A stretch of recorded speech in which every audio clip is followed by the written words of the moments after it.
मेरे WhatsApp channel से जुड़े हुए सभी बुज़ुर्ग माता बहन और हमारे ऑफिसर्स, जेसीओज और एनसीओज जवान सभी लोगों को, भाई सभी लोगों को मेरा हार्दिक प्रणाम, नमस्कार, जय हिंद। जैसा कि मैंने कल वीडियो जारी किया था जिसमें मैंने चर्चा की थी कि असम राइफल हमारी जो जिस तरह से 190 साल से पीड़ित है, शोषित है, उपेक्षित है, हमारे बहुत सारे लोगों की इच्छा थी कि यह मामला हमारा जो अब मानव अधिकार संबंधित है, हालांकि इस संबंध में सभी लोग तैयार हैं और हज़ारों लोग मेरे साथ तैयार हैं और कई लोगों ने मुझे और इसके लिए सलाह दी है और सैकड़ों लोगों का मुझे YouTube के माध्यम से फ़ोन आया है, कॉल आई है और मैंने उनका जो डिटेल है इस रजिस्टर के अंदर जो है लिखा हुआ है और ताकि हम इस एक बहुत ही जो है अपीजमेंट केस को जो है हम इसको सुधार सकें और भविष्य में हम असम राइफल के लोगों के जीवन में खुशहाली ला सकें और असम राइफल के नाम, उसके आत्मसम्मान, उसके स्वाभिमान को हम लौटा सकें।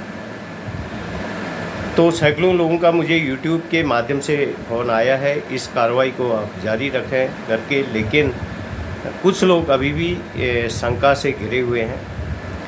जो हमारे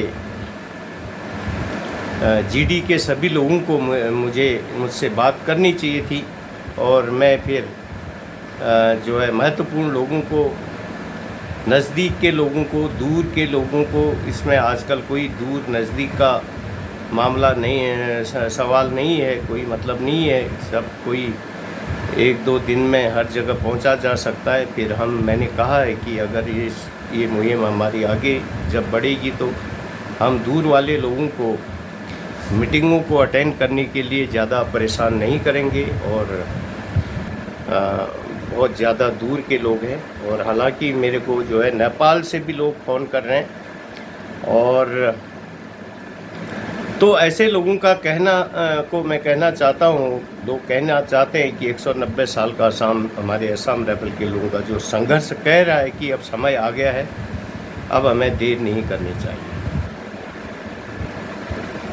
190 साल से असम राइफल के लोग, हज़ारों लोग हमारे शहीद हुए हैं, हज़ारों जवान अपनी जायज़ हक पाने की आशा में, अधूरी आशा से लेकर कोई बीमारी का शिकार तो कोई जो है हादसों का शिकार होकर ऊपर वाले को प्यारे हो गए हैं, यानी कि उनकी मृत्यु हो गई है और हमारे हज़ारों लोग इस आशा में दुनिया छोड़कर चले गए कि कभी न कभी कोई न कोई हमारे ही फोर्स के अंदर कोई महापुरुष पैदा होगा जो उनके जीवन में वास्तविक हक दिलाकर उनका जो है उनके जीवन में खुशहाली लाएगा और असम राइफल का आत्मसम्मान, स्वाभिमान और नाम को ऊंचाई में ले जाएगा, जो उन्होंने मेहनत की है, जो वो चाहते थे। तो लेकिन दुर्भाग्य की बात यह है कि किसी ने भी अभी तक जो है हमारे इतने लोग, इतने योग्य लोग, पढ़े लिखे लोग, उन्होंने महापुरुष बनने की कोशिश नहीं की, जबकि इतिहास गवाह है शून्य से लेकर शिखर तक की यात्रा करने वाले महापुरुष इसी देश में बहुत सारे पैदा हुए हैं, जो अपनी लगन, मेहनत, सूझबूझ के बल पर देश के उच्चतम महत्वपूर्ण प्रधान पदों तक पहुँचे हैं। चाय की दुकान से संघर्ष करने से लेकर प्रधानमंत्री तक के पद तक पहुंचने वाले प्रधानमंत्री उदाहरण आपके एक यशस्वी प्रधानमंत्री आपके सामने उदाहरण है, जिन्होंने एक चाय की दुकान से अपने जीवन की शुरुआत की थी, अपने भविष्य के सपनों को लेकर लगन से, लेकिन हम आप तो एक जवान हैं, देश की रक्षा सुरक्षा से जुड़े हुए जवान हैं। उनमें हम में फ़र्क यह है कि हम आप बिस्तर में लेटे लेटे सपने देखते हैं और वो संघर्षवान लोगों से सीखते हैं।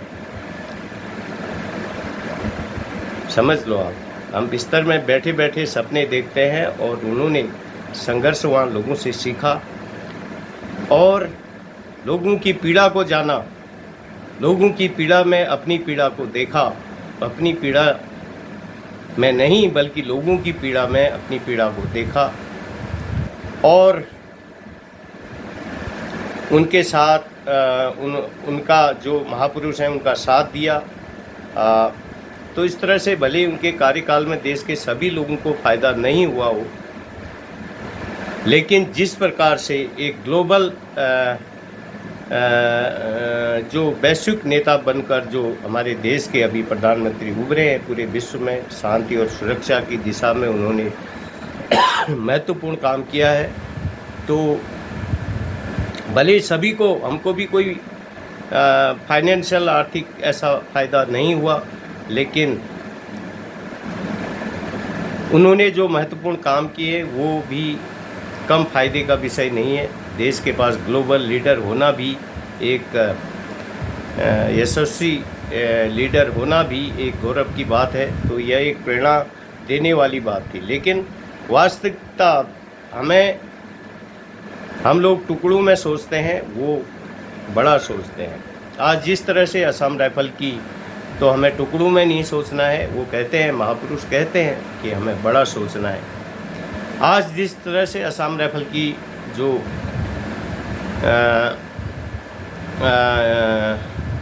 स्थिति है, वो भारत, जो सेना है हमारी असम राइफल, वो भारत और नेपाल में है। जो भूतपूर्व सैनिक हैं और बहुत सारे लोग अभी नेपाल के, पहले तो लगभग 20-30 हज़ार लोग पता चला है कि नेपाल में हमारे भूतपूर्व सैनिक हैं। और आप जानते हैं नेपाल में गोरखा रेजिमेंट भी है, बहुत सारे लोग हैं। गोरखा रेजिमेंट पूरी एमओडी है और बहुत सारे लोग हैं नेपाल में जो पूरी तरह से एमओडी की सुविधा का लाभ ले रहे हैं।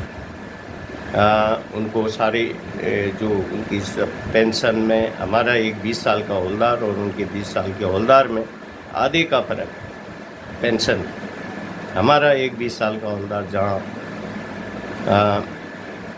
12-13 हज़ार बेसिक, टोटल 20-22 हज़ार रुपये में गुजारा, 20 हज़ार 21 हज़ार में गुजारा कर रहा है 20 साल का हवलदार। तो वहीं उनका नेपाल में जो है 20 साल सर्विस करने के बाद आया तो 35 हज़ार के आसपास, 40 हज़ार के आसपास पता चला है पेंशन उनको मिल रही है। तो 35-40 हज़ार, 20-22 हज़ार, कितना फ़र्क हो गया। 20 साल सर्विस बराबर है। जबकि प्रथम विश्व युद्ध, द्वितीय विश्व युद्ध में आप जानते हैं असम राइफल के लोग ही थे जो गोरखा रेजिमेंट में एशिया, यूरोप में, जापान में, आतंकवाद देशों में लड़ाई लड़े गए थे। असम राइफल के लोग गए थे गोरखा रेजिमेंट के लोगों के साथ ज़्यादातर, और बहुत सारे वीरता पुरस्कार उन्होंने प्राप्त किए। तो क्या नेपाल में असम राइफल के लोगों के साथ ये तुष्टिकरण होना चाहिए या नहीं होना चाहिए, या उनकी सुविधाओं में, पेंशन, वेतन, प्रमोशन संबंधित मामलों में क्या भेदभाव होना चाहिए? लोग कह रहे हैं कि यह मानव अधिकार के खिलाफ है। हम नेपाल के लोगों से भी आग्रह करेंगे कि हम इसमें कुछ नहीं कर सकते हैं। आप लोग लोकतांत्रिक तरीके से एकजुट होकर वहाँ पर अपनी आवाज़ को, अपनी जायज़ हक, और मुझे फ़ोन करते हैं। अब यहाँ से मैं जो भी मदद होगी हम आप लोगों के हित में और हम करेंगे। तो आपका, लेकिन अपनी आवाज़ को आप जायज़, पेंशन, प्रमोशन की जो सुविधा, जो सुविधाओं की जो भी, अपनी आवाज़ को लोकतांत्रिक तरीके से अपने देश के राजनीतिक प्रशासनिक प्रतिनिधियों के माध्यम से हमारे भारत सरकार को जानकारी दें इसकी, और तभी ये होगा।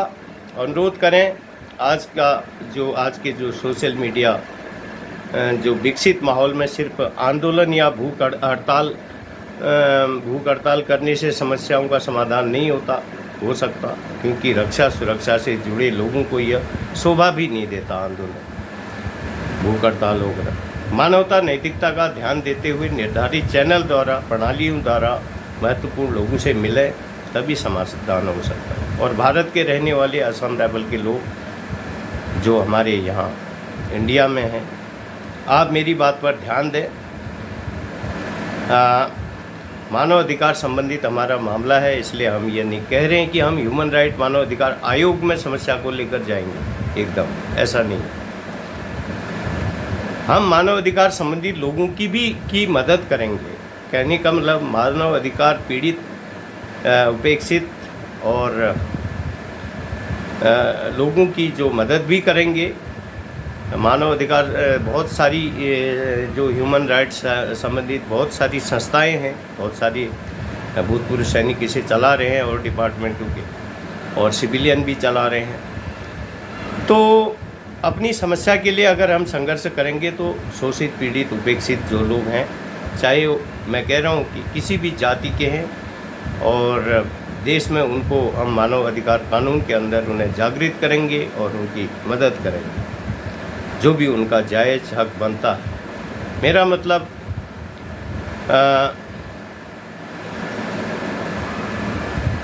टुकड़ों में सोचने का मतलब मेरा गलत नहीं है। मतलब ऐसा है कि जिस प्रकार से अभी आपने देखा होगा हमारे डिपार्टमेंट में जो मेडिकल परमानेंट कैटेगरी है, उन लोगों को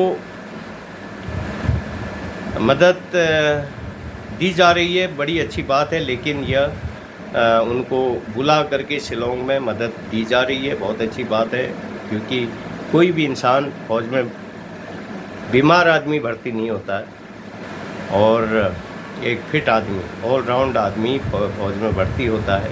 लेकिन वहाँ जा कर के वो लोग बीमार हो गए और उनको जो है कागज़ों में अगर वो अनफिट है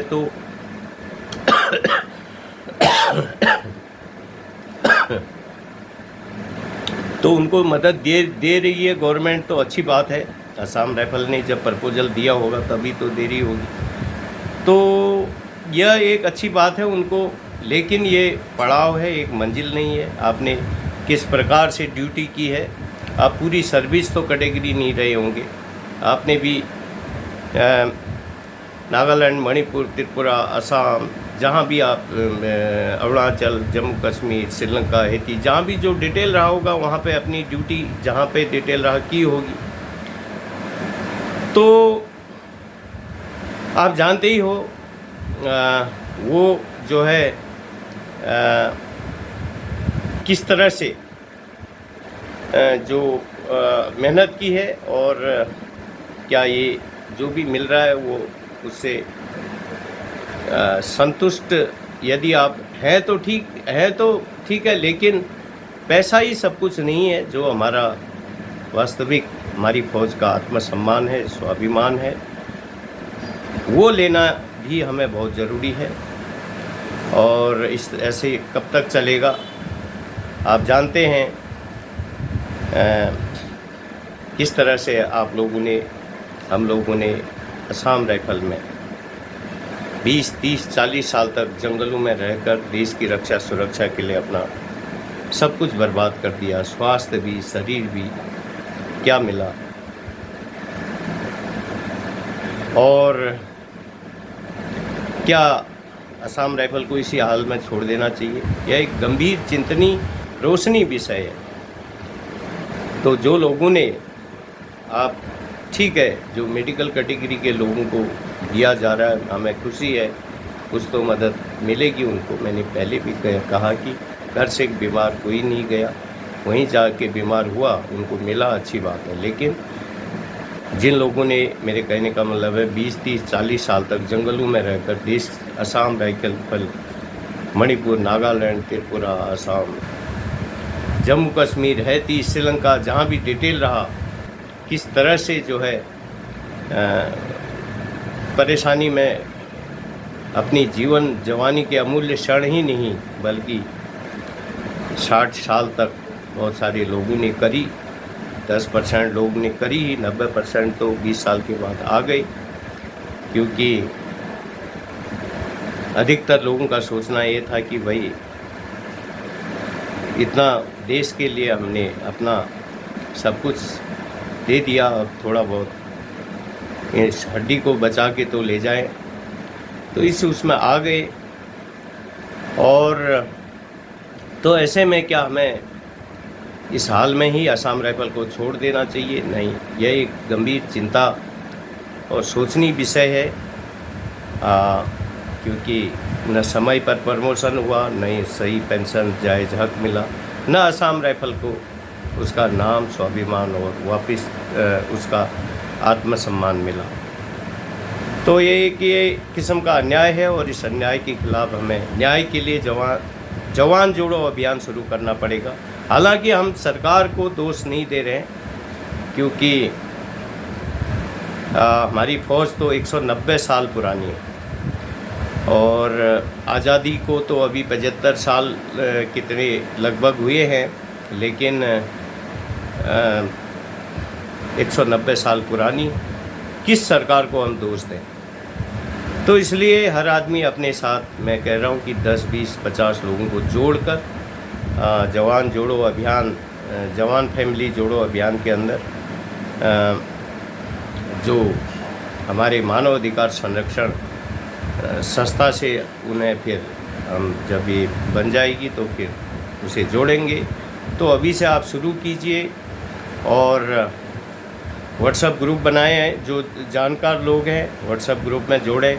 जीडी के लोग जो ज़्यादा पीड़ित हैं, जीडी के सभी लोगों को जोड़ें, जो दूसरे लोग भी आना चाहते हैं उनको जोड़ें।